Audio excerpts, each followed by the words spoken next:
Hey everyone, Marc Richler here for Gillette Drafted 5. I was watching the MLB All-Star game last week. It got me thinking about who would be the captain of my all-time All-Star team. And to me, the answer is simple. It's this guy right over here.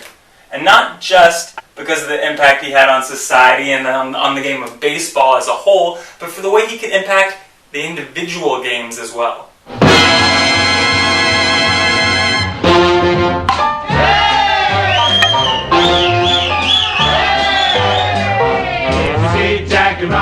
He was a hero to millions, to a nation, to a people.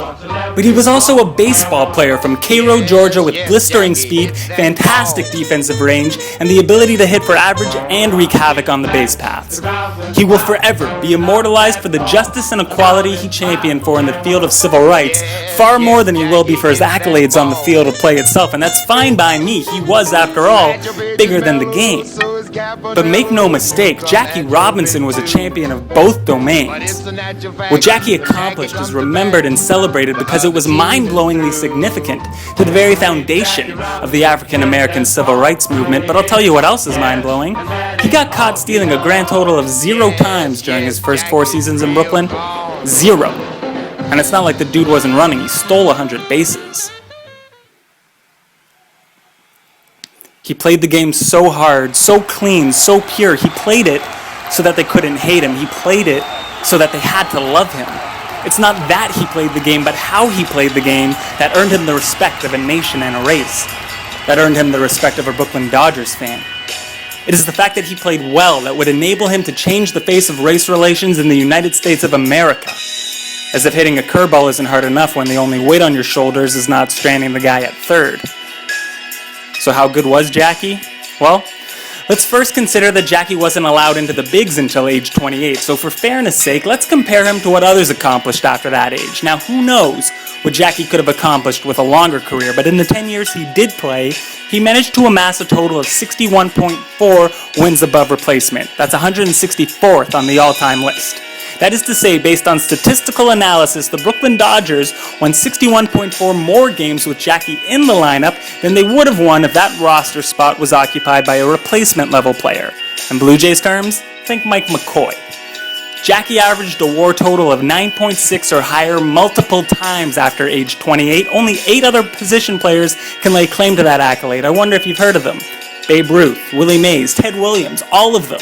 And the top 20 for career wins above replacement. The shortest of those careers was 19 years. The shortest was almost double the length of Jackie's. Imagine how many wins above replacement Jackie could have amassed with a longer career. Imagine what he could have done between the ages of 20 and 27. Imagine what thousands of black ball players could have done between the ages of 20 and 27. Certainly Josh Gibson and Satchel Paige come to mind. But fortunately, we don't have to imagine those summers from 1947 to 56 when Jackie Robinson bunt, hit, ran, and stole when Jackie played his way into the hearts of the American mainstream. There were millions of Americans who saw nothing wrong with the fact that there were no black ball players in baseball, and many of them were children. These were not racist, but rather decent people who had nothing against blacks, yet whom shamefully failed to see what was wrong with a system that excluded them. Had he played poorly, the public could boo him, demand to send him back to the minors, puff out their chests and say, "I told you so." Brett Lawrie can't seem to get it going with the pressure of the Canadian sports scene on his back, yet Jackie, who was bearing the load of slavery, basic human civil rights, not to mention a big league career, responded by winning the inaugural Rookie of the Year award, a batting title, an MVP, 6 trips to the All-Star game, led the league in WAR 3 times and stolen bases twice, finished in the top 10 in stolen bases every year of his career, and the top 5 in runs scored 5 times, led the league in fielding percentage at his position 3 times. He stole home 19 times, led his team to 6 pennants in 10 years, Brooklyn's only World Series title, and was elected to the Baseball Hall of Fame. It is because he played well that millions of Americans were forced to confront the issue of race head-on. These people had been able to ignore the subject for generations, but now, especially if one was a Dodgers fan, they had a black person in their life they couldn't help but cheer for, they couldn't help but care for. Roger Kahn states in his book Boys of Summer that by applauding Robinson, a man did not feel that he was taking a stand on school integration or on open housing, but to disregard color even for an instant is to step away from old prejudices. Jackie Robinson did not have to get up in front of a lectern and lecture people about what was right or what was wrong or what it meant to be black. His job was not to change minds. Jackie Robinson's job was to play solid baseball for the Brooklyn Dodgers. And in so doing, he forced a nation so rich in indifference to actually give a damn, to say, you know what? I like that guy.